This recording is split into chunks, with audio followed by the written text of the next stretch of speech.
So this is Fatehnama Guru Khalsa Ji ka. This is chapter 4. This text is written by Ganesh Das in the 1800s. He details some of Maharaja Ranjit Singh's battles, specifically at Multan and Peshawar. So chapter 4 deals with that battle at Multan, modern day Pakistan. It's in 1818. This is where Maharani Datar Kaur, also known as Mai Nakan, mounted up and traveled along her son, the Prince Kartak Singh. She was the second wife of Maharaja Ranjit Singh. These passages on the right side describe how she gathered together some of the ministers, gave them resolve to continue fighting the good fight after finding some stiff resistance there, urging them to lay siege to the fort at Muzaffargarh.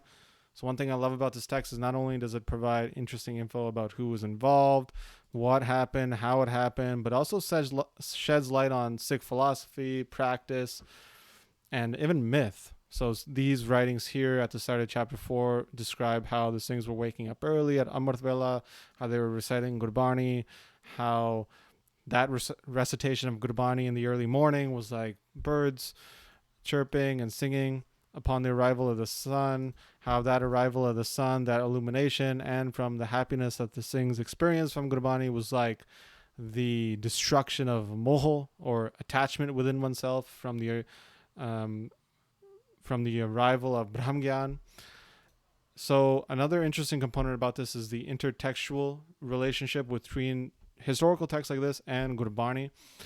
So there's a line here at the end of this chapter when it describes the defeat of the Pathans there. It talks about, in a very mythological way, how the messengers of death, who take the dead to the court of the divine in the afterlife, they approach the judge of the court, Dharmaraja, and they ask him why they are unable to do so, why they are not able to take these people who are at the battlefield dead, why they can't take them to the afterlife. And they see that everybody who's died from the hands of the Singhs, and the Singhs themselves, have gone straight to heaven. So then Dharmaraja then explains to them in a line that's really related to Gurbani, written in Bhavanakri by Guru Arjan Dev Ji. He says here, Sant Samagan Har Katha Shataratar Ki Rar Na ho na tu ne shutte as kahiyo kartar. That whether it is in the samagam and the gatherings of the saints who are discussing, who are telling stories of Hari, the divine, or whether it's in the battlefield where warriors are fighting righteously, he's telling them, not me, so neither can I go, nor you, because we will not escape if we go there to try to bring these people to the afterlife. Aske yo karda. This is what is said by the divine.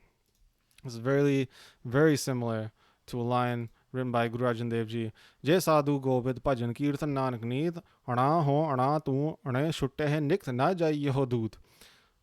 Very, very similar, where the sadhus continuously sing and worship Govind, messengers of death. This is the judge of righteousness saying, don't go near there. Neither I, you, none of us will be saved if we do that.